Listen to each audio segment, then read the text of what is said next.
প্রথম কথা হলো আপনি শুনেছেন, আপনার পুরা কথাটাই হলো শুনেছেন অমুকের নাম। এরকম শোনা এবং নামের উত্তরটা আমি দিতে পারবো না।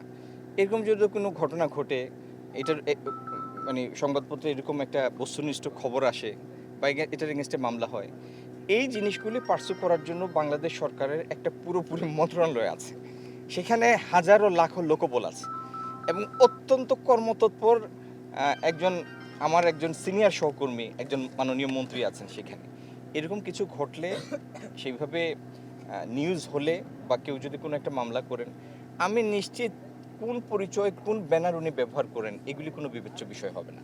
হাজারীবাগ থেকে সাভারে ট্যানারিগুলি স্থানান্তরটা সিদ্ধান্তটা ঠিক ছিল, কারণ ঠিকমতো বর্জ্য পরিশোধনাগারের ব্যবস্থা আছে এরকম একটা জায়গায় উচ্চ মাত্রার বর্জ্য তৈরি হয়, এরকম একটা শিল্প হওয়া উচিত এমন একটা জায়গায় যেখানে ভালো এফলুয়েন্ট ট্রিটমেন্ট প্ল্যান্টের সুবিধা আছে। কিন্তু যেভাবে স্থানান্তর হয়েছে সেই ব্যবস্থাপনাটা ছিল একটা ক্লাসিক কেস অফ মিসম্যানেজমেন্ট, যেই কারণে না বর্জ্য পরিশোধনাগারটা যে প্রজেক্টেড ক্যাপাসিটি ছিল সেই ক্যাপাসিটিতে ফাংশনাল আছে, আর না যারা এসেছে তারা প্রত্যেকে জীবিত থাকতে পেরেছে। অনেকগুলি শিল্প প্রতিষ্ঠান মাঝপথেই মানে হারিয়ে গিয়েছে। তো এখন যে জিনিসটার দিকে আমরা দৃষ্টি দিচ্ছি, একটা হলো এই বর্জ্য পরিশোধনাগারটা যে প্রজেক্টেড ক্যাপাসিটি ছিল 25,000 কিউবিক মিটার পার ডে, কি পরিবর্তন করলে সেই জায়গাতে আমরা ফেরত আসব এবং ক্রোমিয়াম রিকভারির জন্য কি করা লাগে সেটা আমরা করব। 2 নম্বর হচ্ছে স্থানান্তরের সময়, হাজারীবাগ থেকে এখানে স্থানান্তরের সময় যে সমস্ত প্রতিষ্ঠান ঝরে গিয়েছে এবং পরবর্তীতে অচল অথবা নিম্নমাত্রায় সচল থাকার কারণে বিপুল পরিমাণ দায় দেনার সম্মুখীন হয়েছে এবং লোকসানি প্রতিষ্ঠানে পরিণত হয়েছে, সেইগুলিকে কি উপায়ে আবার লাভজনক প্রতিষ্ঠানে পরিণত করা যায়। যারা আর এই ব্যবসায় সক্ষমতা রাখে না, আগ্রহ আর সক্ষমতা দুই জিনিস।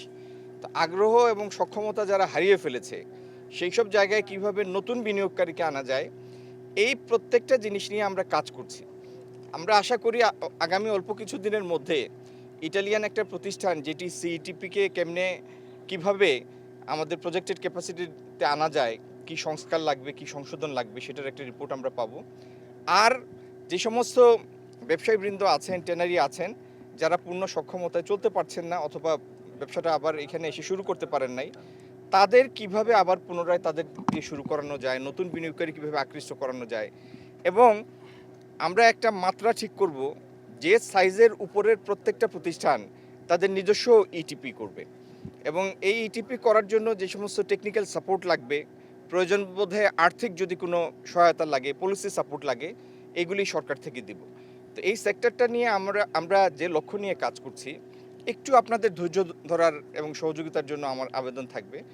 আমরা বিশ্বাস করি বাংলাদেশে চামড়া খাতকে যদি আমরা পূর্ণ মাত্রায় বিকশিত করতে পারি, তাহলে সারা বছর যে পরিমাণ চামড়া আহরণ হয় তাতে এই সেক্টরটি পুরোপুরি এই চামড়া আহরণ করে রপ্তানি পণ্যে পরিণত করা যায়, তাহলে 10-12 বিলিয়ন ডলারের একটা রপ্তানি খাতে পরিণত হওয়ার সব পটেনশিয়াল এই সেক্টরটার আছে। এটার জন্য শুরুটা করতে হবে একটু পিছন থেকে। যে উপায়ে আমাদের জবাই হয় এবং যে উপায়ে স্কিনিং হয় সেইটাও যদি আমরা মেকানাইজ করে ফেলতে পারি, তাহলে আমাদের চামড়া আহরণের এবং কোয়ালিটি চামড়া আহরণের সক্ষমতাটা বিপুলভাবে বাড়বে। তো এই সমস্ত জিনিসগুলি নিয়ে আমরা কাজ করছি। প্রত্যেকটাই যে শিল্প মন্ত্রণালয়ের অধীনে তা না, কোনোটা অর্থ মন্ত্রণালয়ের বিষয়, কোনোটা বাংলাদেশ ব্যাংকের বিষয়, কোনোটা পানি সম্পদ মন্ত্রণালয়ের বিষয়।